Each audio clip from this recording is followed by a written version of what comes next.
Hello everyone, welcome back to Bansal academy YouTube channel. और सबको ही बहुत बहुत कॉन्ग्रेचुलेशंस, क्योंकि Jammu and Kashmir public service commission ने निकाल दी हैं लेक्चरर के लिए पोस्ट। और ये हमारी वीडियो है केमिस्ट्री के सिलेबस के डिस्कशन की, क्योंकि आपको पता है तैयारी तो आपको करनी है, लेकिन उससे पहले आपको ये भी तो पता हो कि पढ़ना क्या क्या है, राइट।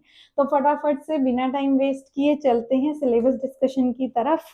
सबसे पहले तो देखिए, उन्होंने बिल्कुल अच्छे से मेंशन किया हुआ है थर्मोडायनेमिक्स, केमिकल काइनेटिक्स।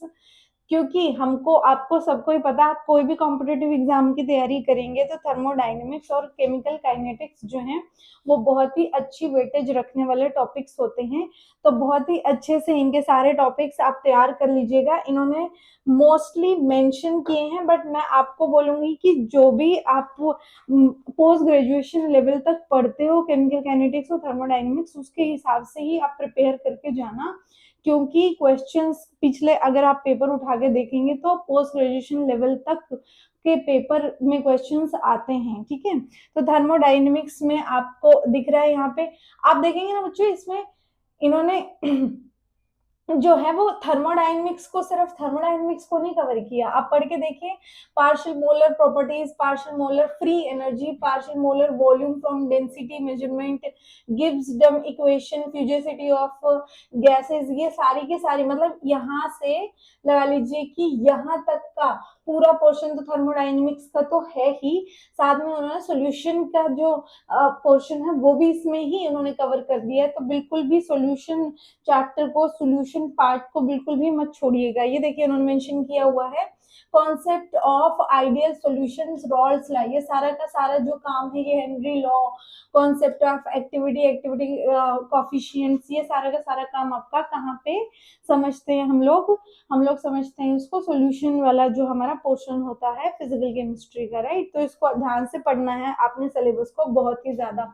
ये नहीं कि यहाँ पे टॉपिक का नाम पढ़ लिया और बस उसमें काम चल जाएगा, ये नहीं होने वाला। आपको बड़े ध्यान से यहाँ पे पढ़ना पड़ेगा। देखिए अभी आगे देखिए, chemical kinetics and photo chemistry, photo chemistry पढ़ने के लिए आपको बोला है, ताकि, और देखिए उसमें ना उन्होंने theories of reaction rate, absolute reaction rates, collision theory तक खत्म कर दिया है केमिकल काइनेटिक्स को। आयनिक रिएक्शंस तक खत्म कर दिया है आपकी केमिकल काइनेटिक्स को। तो आपको पता है केमिकल काइनेटिक्स ये कहाँ तक की उन्होंने बेसिकली कवर कर ली है आपकी, एटलीस्ट पोस्ट ग्रेजुएशन तक की उन्होंने कवर कर ली है, ठीक है। अब इसमें देखिए इन्होंने बहुत ज्यादा डिटेल में नहीं लिखा हुआ रिएक्शन रेट्स क्या कहना चाहते हैं, बट इसमें आपका सारा शुरू का एकदम जो बेसिक पोर्शन है केमिकल काइनेटिक्स का सारा कवर करना है आपको। क्या ऑर्डर ऑफ रिएक्शन होते हैं, ठीक है, कितने कितने तरीके के होते हैं, उनके कांस्टेंट क्या होते हैं, उनकी यूनिट्स क्या होती है। वहां से भी बहुत बार क्वेश्चंस आते हैं कि आपको क्वेश्चन दे देंगे कि this is the reaction constant with unit आपको देंगे, फिर पूछ लेंगे ऑर्डर ऑफ द रिएक्शन बताओ। तो ऐसे ऐसे क्वेश्चंस वहां से आते हैं, आपको बहुत अच्छे से प्रिपेयर करना है ये टॉपिक, ठीक है।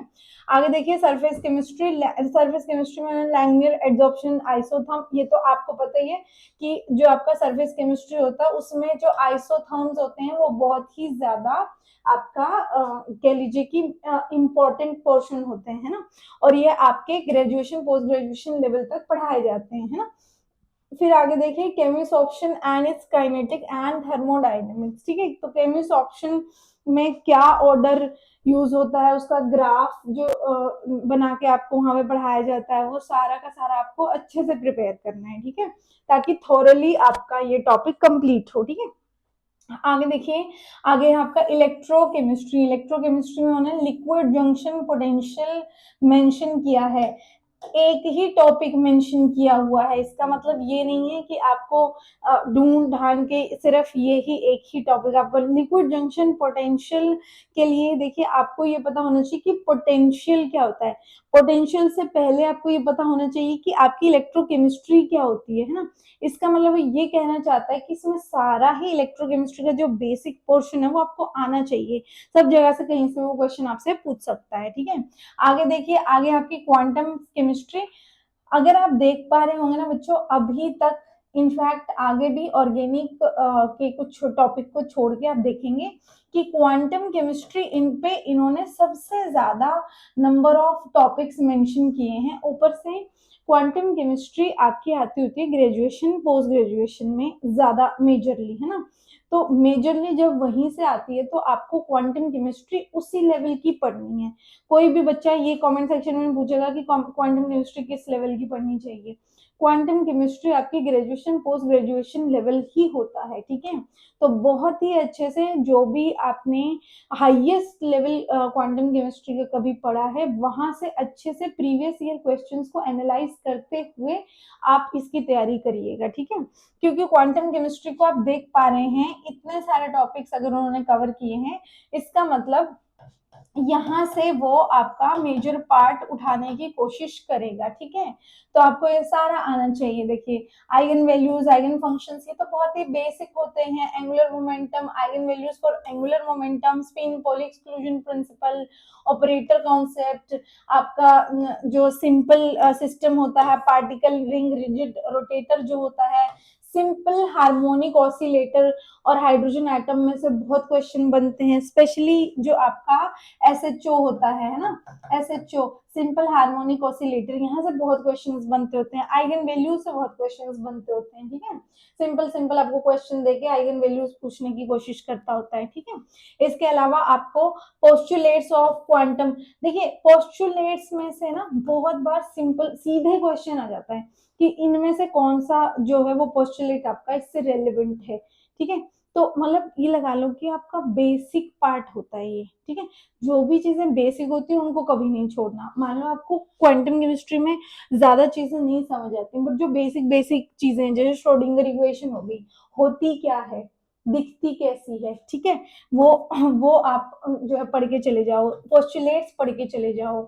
आपका मैंने बोल दिया यहाँ पे एसएचओ बहुत इंपॉर्टेंट होता है, वो पढ़ के चले जाओ। अगर आपसे सारी क्वांटम केमिस्ट्री नहीं भी कवर हो रही, एकदम बेसिक बेसिक वाली जरूर करके जाना, क्योंकि आप देख पा रहे होंगे यहाँ पे बहुत ही इंपॉर्टेंट पोर्शन आपको क्वांटम केमिस्ट्री देखने को मिल रहा है। आप उसके नंबर ऑफ टॉपिक्स देखो, उन्होंने एकदम इलेक्ट्रोकेमिस्ट्री को इतना जो है वो उन्होंने एलेबरेट करके नहीं लिखा, लेकिन ये देखिए क्वांटम केमिस्ट्री को उन्होंने कितना अच्छे से एलेबरेट करके लिखा है। तो ये आपको समझना पड़ेगा, ठीक है। आगे चलिए इनऑर्गेनिक केमिस्ट्री की तरफ। इनऑर्गेनिक केमिस्ट्री की तरफ अगर आप चलेंगे आगे, तो इनऑर्गेनिक केमिस्ट्री में है आपका, एक सेकेंड, अच्छा ये इतना ही पोर्शन यहाँ पे इस वाले उसमें स्लाइड में दिखेगा बच्चों, नेक्स्ट वाली स्लाइड में दिखेगा बाकी का। इनऑर्गेनिक केमिस्ट्री की तरफ अगर हम चलेंगे तो इनऑर्गेनिक केमिस्ट्री में उन्होंने सबसे पहले आपको वीबी मतलब वैलेंस बॉन्ड थ्योरी जो आपकी है, और एमओ मॉलिक्यूलर ऑर्बिटल थ्योरी जो है आपकी, वीएससीपीआर थ्योरी, मतलब जो भी आपकी मॉलिक्यूलर थ्योरीज आती होती हैं एकदम शुरू में जब आप केमिकल बॉन्डिंग पढ़ने लगते हो, तो उसमें ये आपकी एकदम बेसिक चीजें आती हैं। और यहाँ से क्वेश्चन हमेशा ऐसा आता है एकदम अटेम्प्ट आप मतलब देखते ही कर सकते हो। ऐसे बोल देंगे कि इनमें से कौन सी मतलब एक आपको आयन दे देंगे, मान लो O2 पॉजिटिव दे दें, और बोलेंगे कि इनमें O2 पॉजिटिव की जो मोलिकुलर जो आपकी इलेक्ट्रॉनिक कन्फिग्रेशन होगी वो कौन सी होगी, इसमें से 4 ऑप्शन दे देंगे कि बताओ ये कौन सा जो आपका मोलिकुलर ऑर्बिटल कन्फिग्रेशन है वो कौन सा वाला इससे मैच करता है ना। इससे सिंपल सिंपल क्वेश्चंस देते हैं, बॉन्ड ऑर्डर निकालने को दे देते हैं बहुत बार, ठीक है। तो ऐसे बहुत ही सिंपल सिंपल क्वेश्चन, बट बहुत बार ट्रिकी भी दे देते हैं ना, जो भी एक्सेप्शंस होते हैं स्पेशली उनको अच्छे से आपने एग्जाम से एग्जैक्टली पहले आपको उनको हमेशा याद रखना है, ठीक है।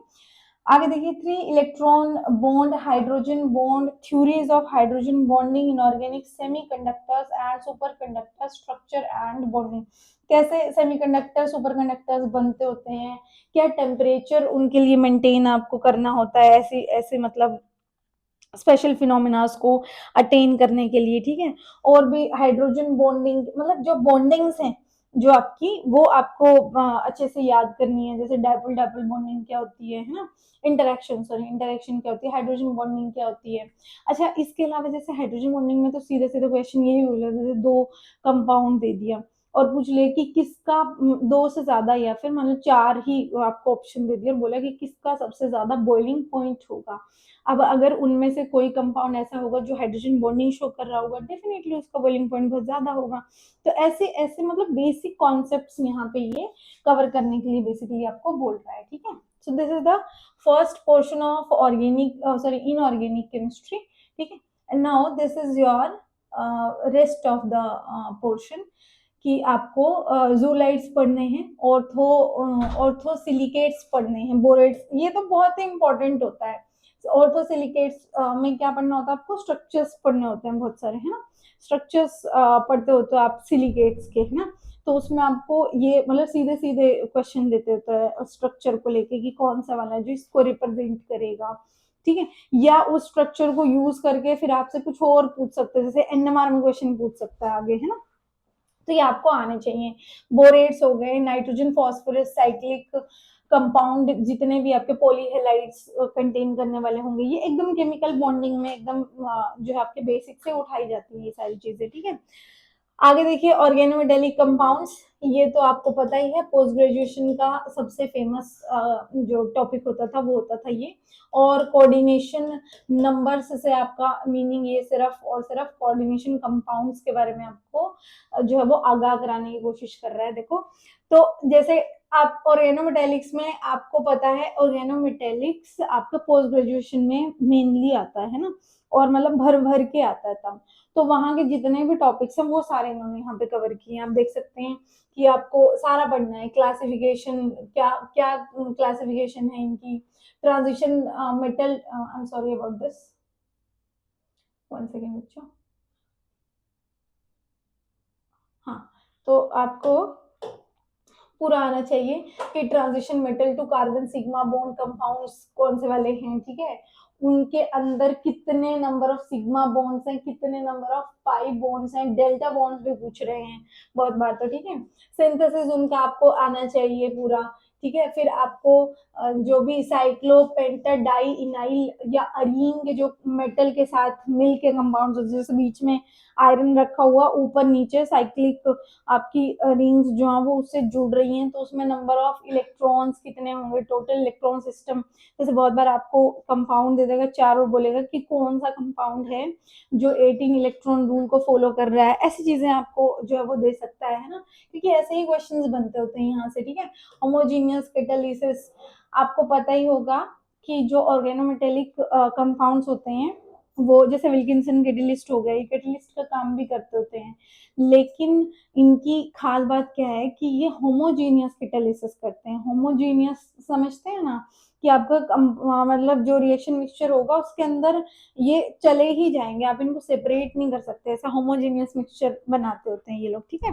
तो ऐसे जो आपके कंपाउंड्स हैं जो ऐसा कैटालिसिस दिखाते हैं, मतलब बेसिकली जैसे ग्रब्स कैटलिस्ट और ये वो इतने सारे, मतलब वहां पे जो आपके कार्ट्री कैटलिस्ट, ये सारे के सारे कैटलिस्ट आपको पढ़ने हैं अच्छे से, ठीक है। क्या फॉर्मूला होता है, क्या स्ट्रक्चर होता है, बॉन्डिंग उनके अंदर, ठीक है। फिर आपका हाइड्रोजनेशन पॉलीमराइजेशन, उनकी हेल्प से होने वाला polymerization, I am sorry about it बच्चों, एक सेकेंड। पॉलीमराइजेशन, पॉलीमराइजेशन प्रिपरेशन, उनका स्ट्रक्चर मैंने बता ही दिया आपको, उनकी स्ट्रक्चर प्रिपरेशन और ये सब कुछ अच्छे से आना चाहिए, ठीक है। ओके चलो आगे है आपका coordination compound, just a second, let me see everything is clear, yes.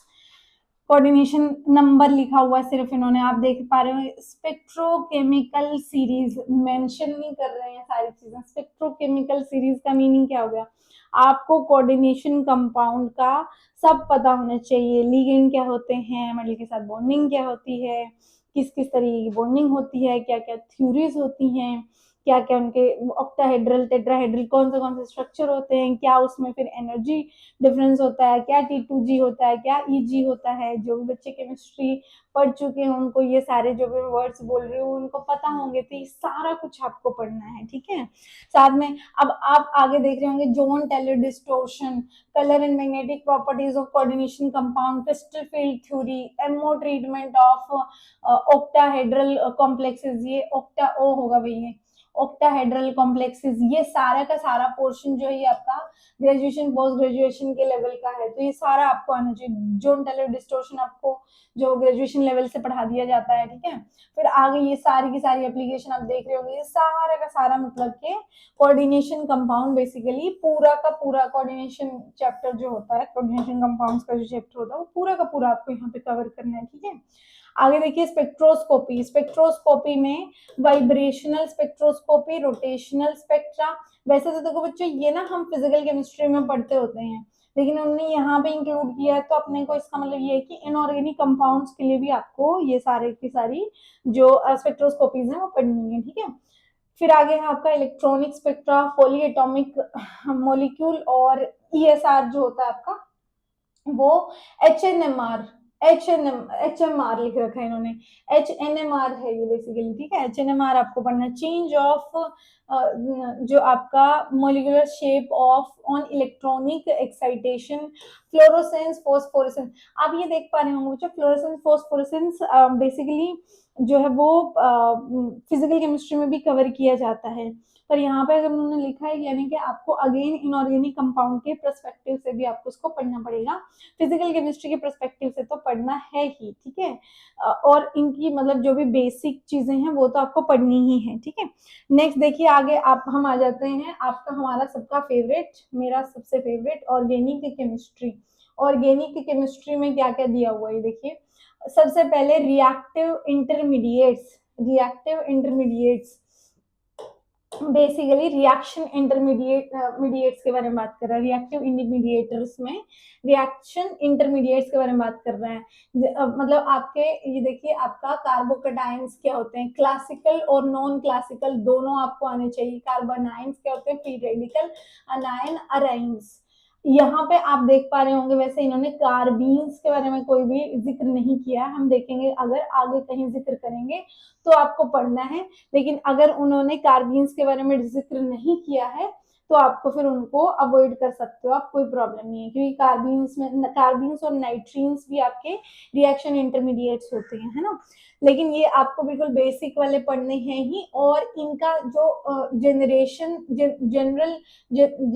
Method in the sense के आप ये जनरेट कैसे होते हैं, कैसे बनते हैं, स्टेबिलिटी क्या होती है, क्या क्या फैक्टर्स होंगे जो इनकी स्टेबिलिटी को जो है वो अफेक्ट करने वाले हैं, ये डिसाइड करने वाले हैं, ठीक है। उसके बेसिस पे वो आपको, क्योंकि रिएक्शन जो होती है बच्चों वो आपका इंटरमीडिएट क्या बना, इन द सेंस के कार्बोकेटाइन अगर बना है वो रीअरेंज होके कुछ और बन सकता है, अगर तो फिर प्रोडक्ट उसके हिसाब से बनेगा, तो आपकी रिएक्शन भी चेंज हो जाएगी। इसलिए रिएक्शन इंटरमीडिएट काफी इंपॉर्टेंट टॉपिक हो जाता है, ठीक है। तो सीधे सीधे क्वेश्चन तो पूछ ही सकता है आपको, चार चीजें दे के, ये चार जैसे अल्कीन दे दिया या कार्बोकेटाइंस दे दिया या अनायन दे दिया, से पूछ लेगी कौन इनमें से जो है वो सबसे ज्यादा स्टेबल है, या मान लीजिए कोई कंपाउंड देख के आपको ये बोल दिया कि कौन इनमें से सबसे ज्यादा एसिडिक है। अब एसिड कोई भी कंपाउंड को आप तब बनाते हो जब उसमें से आप H पॉजिटिव निकाल दो, अनायन बच जाएगा अगर पीछे, तो आपको उसकी स्टेबिलिटी देखनी होगी। तो ऐसे ऐसे क्वेश्चंस यहाँ से सीधे सीधे बना सकता है वो, ठीक है। तो ये आपको अच्छे से पढ़ना है। अगला टॉपिक है आपका एरोमेटिसिटी, हक्कल रूल, एनुलिन्स क्या होती हैं, ठीक है। उनमें कैसे आप डिसाइड करते हो कि ये एरोमेटिक है कि नहीं एरोमेटिक है। अच्छा इसके अलावा उनके ही अंदर बहुत बार देखिए एरोमेटिसिटी को पढ़ने का ना इतना फायदा होता है कि आप ये पता कर सकते हो कि जो भी कंपाउंड एरोमेटिक अगर है तो उसकी 1H NMR में कैसे कैसे नेचर रहेंगे, है ना, या कार्बन 13 में उनके कैसे कैसे, कार्बन 13 में तो 1H NMR में आप बहुत अच्छे से उनका नेचर बता सकते हो, ये कौन से प्रोटॉन का जो है वो क्या सिग्नल आएगा, कितना केमिकल शिफ्ट आएगा। तो इसलिए एरोमेटिसिटी का सिर्फ ऐसा नहीं कि आपको टॉपिक में फायदा है, इस टॉपिक में फायदा, और भी सारे टॉपिक्स में बहुत ज्यादा फायदा है, ठीक है। चार्ज फ्यूज ड्रिंक्स जो होती हैं उनमें एरोमेटिसिटी कैसे देखनी है, कैसे आप डिसाइड करोगे कौन सी फ्यूज ड्रिंक्स जो है वो सबसे ज्यादा एरोमेटिसिटी रखती हैं, क्या उसका मतलब जो है वो तरीका होता है देखने का, ठीक है। इसके अलावा aromaticity of non benzenoid system जो होते हैं उनमें कैसे देखेंगे आप, बेंजीनोइड सिस्टम क्या होते हैं, ये अगर बेंजीन रिंग किसी सिस्टम के अंदर प्रेजेंट है तो this is what benzenoid system, है ना। तो जो ऐसे सिस्टम होंगे जहाँ पे ये बेंजीन रिंग ना हो, वहां पे आप कैसे एरोमेटिसिटी देखने वाले हो, मतलब 4 मेंबर, 5 मेंबर, 6 मेंबर और हेट्रो एटम सब्सटीट्यूटेड रिंग्स में कैसे आप देखने वाले हैं, ये सब बातें यहाँ पे बोलने जा रहे हैं वो। होमो एरोमेटिसिटी क्या होती है, बहुत बार तो 4 ऑप्शन देके पूछ लेगा कि कौन इनमें से होमो एरोमेटिक है, ठीक है। तो बहुत जरूरी नहीं है कि आपको सिर्फ एरोमेटिक कंपाउंड्स पूछेगा, एंटी एरोमेटिक, होमो एरोमेटिक, नॉन एरोमेटिक ये भी पूछ सकता है, ठीक है। तो आपको अच्छे से इसको तैयार करना है। अगला टॉपिक है जी आपका इलेक्ट्रोफिलिक सब्सटीट्यूशन। इलेक्ट्रोफिलिक सब्सटीट्यूशन में आपको जितनी भी आपकी ऐसी रिएक्शंस हैं जिनमें इलेक्ट्रोफाइल सब्सटीट्यूट होता है आके आपके सिस्टम के अंदर, वो सारी रिएक्शंस आपको बहुत अच्छे से पढ़नी है। इसके अलावा जब सब्सटीट्यूशन की बात आती है तो आपके जो सब्सटीट्यूशन मेथड्स होते हैं SN1 SN2 जो मेथड्स होते हैं वो आपको अच्छे से पढ़ने हैं, ठीक है। किन किन फैक्टर्स पर वो डिपेंड करते हैं, क्या उनका ऑर्डर ऑफ रिएक्शन होता है, SN1 क्यों बुलाते हैं, SN2 क्यों बुलाते हैं, जो रेट ऑफ रिएक्शन होगा वो किस पे डिपेंड करेगा ऐसे रिएक्शन में, सारी बातें आपको पता होनी चाहिए। यहाँ पे इन्होंने मेंशन भी किया हुआ है theoretical treatment, structure, reactivity, relationship in mono substituted benzene ring, benzene ring में कैसे सब्सटीट्यूशन होता है, बेंजीन रिंग का नेचर कैसे डिसाइड करेगा, इसके ऊपर कोई मान लो अगर ग्रुप लगा हुआ तो वो कैसे डिसाइड करेगा कि आने वाला जो मतलब इलेक्ट्रोफाइल एंटर करने वाला है यहाँ पे सब्सटीट्यूट होने के लिए, उसके साथ उसकी रिएक्शन का ये जी कैसे अफेक्ट करने वाला है रिएक्शन को, ठीक है। ऐसी ऐसी बातें आपको बहुत अच्छे से मतलब ये बेसिक चीज मैंने आपको एक बताई है, ऐसा नहीं कि सिर्फ यही पढ़ना है, ठीक है। आइसोमर पोर्शन आपको बहुत प्रोपोर्शंस आपको बहुत अच्छे से आने चाहिए कि आइसोमर्स क्या होते हैं आपके, जैसे आपका कीटोइनॉल फॉर्म में ये भी आपस में क्या होता है आइसोमर होते हैं, ये चीजें आपको आनी चाहिए, ठीक है। Orientation in benzene ring with more than one substituent, अगर अभी तो जैसे मैंने एक का ऑप्शन एग्जांपल दिया आपको, अगर एक से ज्यादा हो जाए तो फिर कैसे आपकी रिएक्शन की डायरेक्शन चेंज होगी, वो सब बातें हमको पता होनी चाहिए। विल्समेयर हेक रिएक्शन, रेमर-टेमन रिएक्शन, ये पैचमैन रिएक्शन, फ्राइज रीअरेंजमेंट बड़ा इंपॉर्टेंट जाती है ये सारी रिएक्शंस। ये फ्राइज रीअरेंजमेंट आपकी फोटो केमिस्ट्री में भी आती है, इसलिए आपको बहुत अच्छे से इसको पढ़ना है, ठीक है। क्या होती है, क्या होती क्या है, अच्छा जैसे ये भी पूछ सकता है कि कौन से मतलब रिएजेंट होंगे जिनकी वजह से ये होती है, ठीक है। वैसे वैसे तो इंटरमीडिएट्स इसमें क्या बनते हैं ये सब पूछता नहीं है, बट फिर भी आपको पूरा इसका पता होना चाहिए कि होती कैसे ये बेसिकली, ठीक है। फिर आगे देखिए स्टीरियो आगे stereochemistry, I am sorry for that, बोलते बोलते है ना बच्चों गला थोड़ा सा सूख गया है ना। कश्मीर वाले बच्चे अगर ये वीडियो देख रहे हैं तो उनको बता दें कि बहुत ही अच्छा मौका है बच्चों, ठीक है। मैं आगे बोल रही हूँ, अभी थोड़ा सा रुक गई थी। स्टीरियो केमिस्ट्री में देखिए कायरलिटी, स्टीरियो केमिस्ट्री तो पूरी पूरी पढ़ लेना बच्चों, पूरी पूरी पढ़ लेना, ठीक है। पूरी की पूरी पढ़ लेना, सारा का सारा स्टीरियो केमिस्ट्री पढ़ लेना, क्योंकि आप देखेंगे यहाँ पे पूरी ही स्टीरियो केमिस्ट्री इन्वॉल्व होने वाली है, सिर्फ यहाँ ही नहीं आगे के पोर्शन में भी स्टीरियो केमिस्ट्री बहुत ज्यादा इन्वॉल्व होती है, ठीक है। तो स्टीरियो केमिस्ट्री पूरी पढ़ लेना बड़े अच्छे से।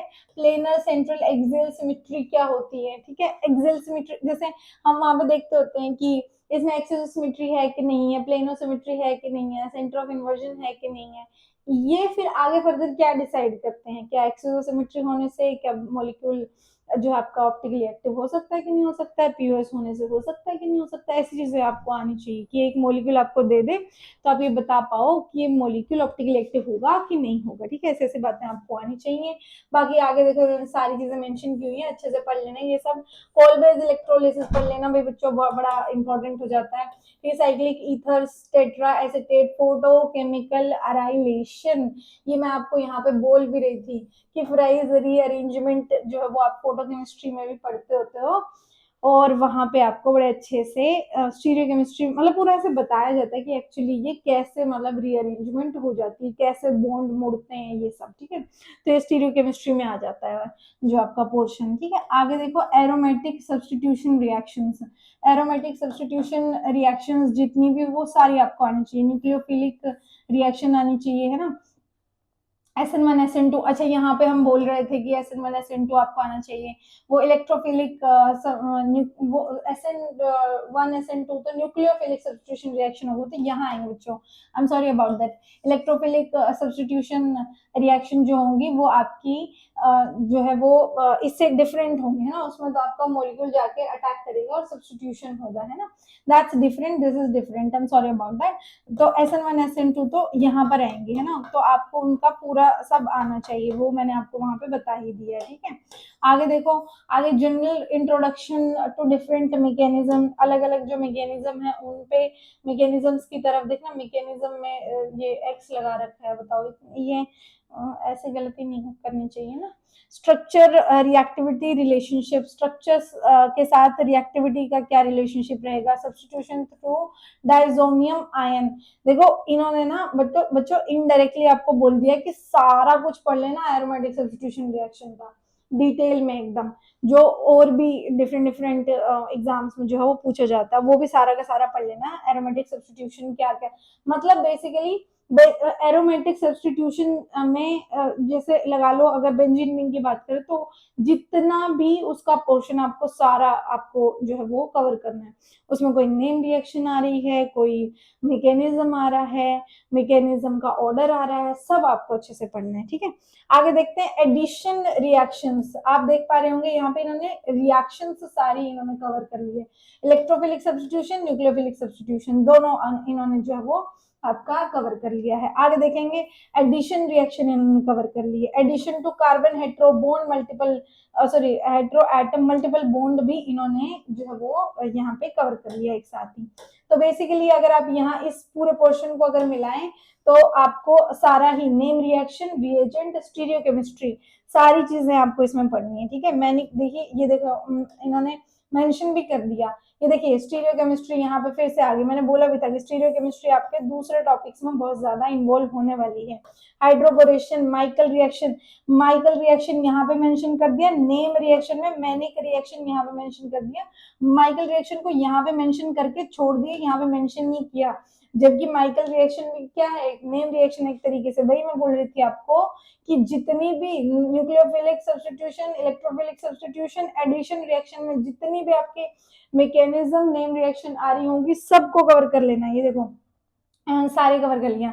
हाइड्रोबोरेशन क्या होता है आपका, जो आपके BH3 B2H6 है, ये डिफरेंट डिफरेंट को यूज करके आप जो है वो हाइड्रेशन या OH जो इंट्रोड्यूस कर रहे होते हो, है ना। ये सारी की सारी आ गई उसमें, ठीक है। मैनी रिएक्शन, रिफॉर्मेट्स की reaction, Tollens reaction, Tollens reaction मतलब टॉलेंस रिएजेंट से जो होने वाली रिएक्शंस हैं, ठीक है। आप देख पा रहे होंगे ये पोस्ट ग्रेजुएशन ग्रेजुएशन के लेवल का, ये आपको थोड़ा सा पहले के लेवल का आपको दिया हुआ, मतलब कुल मिला के सारे लेवल्स को एक साथ उन्होंने कवर करने की कोशिश की है, ठीक है। Prince reaction, aldol consideration, condensation होता है, कंडेंसेशन रिएक्शन, ठीक है। पर्किन रिएक्शन, नोइंजल कंडेंसेशन, ठीक है। बेंजोइन कंडेंसेशन, ये सारी क्या आपकी नेम रिएक्शन में आता होता है। ये सारा का सारा आप नेम रिएक्शन में पढ़ते होते हो, तो ये सारे के सारी आपकी कवर कर दी उन्होंने एक साथ ही, ठीक है। फिर आपकी एलिमिनेशन रिएक्शन को उन्होंने पूरा कवर कर दिया, बोला एलिमिनेशन रिएक्शन सारी पढ़ लेना। ये देखो सारे के सारे मैकेनिज्म पढ़ लेना, क्या इंटरमीडिएट्स होते हैं। जैसे बहुत बार आपको ये पूछ लेते हैं कि ये वाली रिएक्शन है E2CB है मान लो, तो इसमें बताओ इसमें इंटरमीडिएट क्या बनता होता है, तो सब आपको पता होना चाहिए, ठीक है। ओरिएंटेशन मतलब आपका जो फाइनल प्रोडक्ट बनेगा वो आपका रेसिमिक मिक्सचर बनेगा, मेसो कंपाउंड बनेगा, क्या बनेगा फाइनल प्रोडक्ट, ठीक है। आपकी रिटेंशन रहेगी स्टीरियोकेमिस्ट्री की, या इन्वर्जन होगा, वो सारा कुछ। सेड्जर-हॉफमैन रूल, ये तो मतलब सबके फेवरेट होते हैं, कोई भी कॉम्पिटेटिव एग्जाम देते हो आप ऑर्गेनिक में उसका फेवरेट होते हैं। पायरोलिटिक एलिमिनेशन, पायरोलिटिक एलिमिनेशन ये एलिमिनेशन का ही एक जो होता है वो क्या बोलते हैं पार्ट होता है ना, बहुत इंपॉर्टेंट होता है। ये भी आप थोड़ा ग्रेजुएशन पोजिशन लेवल पे पढ़ते हो, ठीक है। Cleavage of quaternary ammonium hydroxides, quaternary ammonium hydroxides की हेल्प से होने वाली क्लीवेज के बारे में बताया है, पूछा है। Conversion of vicinal, conversion of vicinal, बस हो गया बच्चों, कंप्लीट हो गया, एक सेकंड रुकना बस थोड़ा सा। कन्वर्जन ऑफ विसिनल कुछ पूछा है ना इन्होंने, conversion of vicinal dinitro compounds and vicinal dihalides in olefins।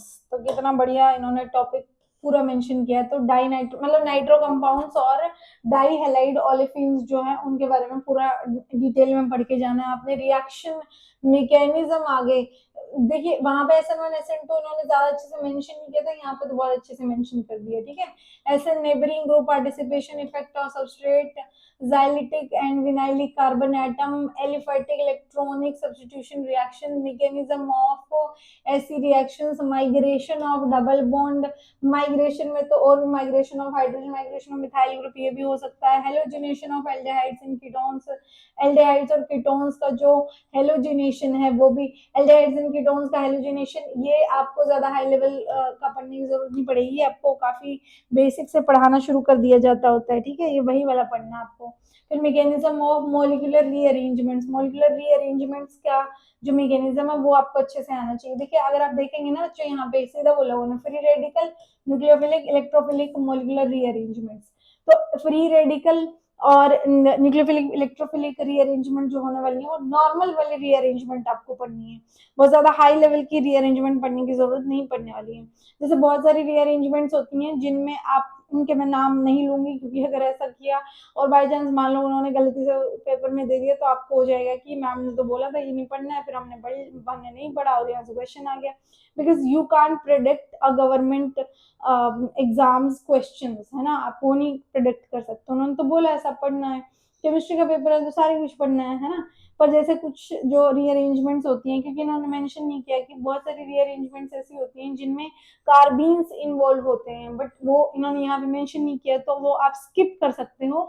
But for the safe for being on safer zone आप उनको भी पढ़ के जाएं अच्छे से, क्योंकि बहुत ही आसान और इम्पोर्टेंट वाली होती हैं वो भी। ठीक है, आगे देखिए मैकेनिज्म फॉलोइंग रीअरेंजमेंट, इन्होंने खुद ही मेंशन कर दिया कि इनकी तो पढ़ जाना भाई, कोई मत पढ़ना, चाहे ये जरूर पढ़ जाना। जैसे देखो ये रहा वोल्फ रीअरेंजमेंट, जो वोल्फ रीअरेंजमेंट है वोल्फ हॉफमैन रीअरेंजमेंट, जो ये वाली रीअरेंजमेंट्स होती हैं बच्चों इनमें कार्बीन्स इन्वॉल्व होते हैं।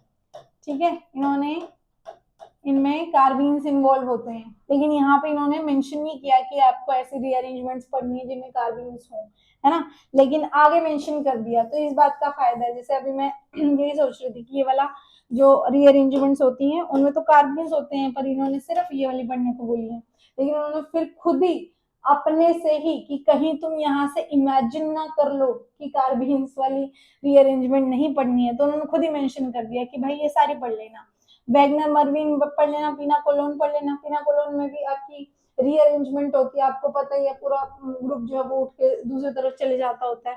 ठीक है, फिर डाइओल बनता है। ठीक है, फिर आगे Tiffeneau Demjanov ring expansion, benzil benzilic acid बड़ी इंपॉर्टेंट होती है ये वाली भी, और बहुत ही मजेदार भी होती है, बहुत मजे आते हैं बेंजिल बेंजाइलिक एसिड वाली रीअरेंजमेंट में। ठीक है, फिर आगे आपकी Wolff rearrangement, Hofmann Curtius schematic Baeyer Villiger reaction कितनी इंपॉर्टेंट होती है ना। अच्छा, आपकी स्टीवंस विटिंग रिएक्शन आपको अच्छे से आनी चाहिए कि विटिंग रिएक्शन, अच्छा विटिंग रिएक्शन में तो जैसे बहुत बार आपका विटिंग रिएजेंट के थ्रू जब रिएक्शन वो करवाता है तो उसमें स्टीरियो भी इन्वॉल्व हो जाती है कि आपका सिस कंपाउंड बनेगा या ट्रांस बनेगा, उसमें छोटी छोटी ट्रिक्स होती हैं, हमेशा ट्रिक्स काम भी नहीं आती हैं, कुछ एक्सेप्शंस भी होते हैं। ठीक है, तो उसको आप थोड़ा अच्छे से पढ़ के जाना, ताकि अगर आप अटेम्प्ट करो तो आपका गलत ना हो, सही ही हो, या फिर आप छोड़ ही दो क्वेश्चन, है ना, आप गलत मत कम से कम अटेम्प्ट करना, है ना। ठीक है, चलिए अगर फिर भी अगर आपको मतलब जो है वो कोई भी प्रॉब्लम आती है तो आप हमें पूछ सकते हैं। ठीक है, आगे का जो पोर्शन है वो इंग्लिश का पोर्शन दिया हुआ है, आप आगे के पोर्शन को आप अपने हिसाब से हैंडल कर लीजिएगा, पीडीएफ आपको लिंक में मिल जाएगी। कोई भी आपको डाउट है, कोई भी आपको परेशानी है तो आप हमसे शेयर कर सकते हैं, कमेंट सेक्शन में भी आपका मैसेज ड्रॉप कर सकते हैं। Thank you so much for your attention, see you in the next video.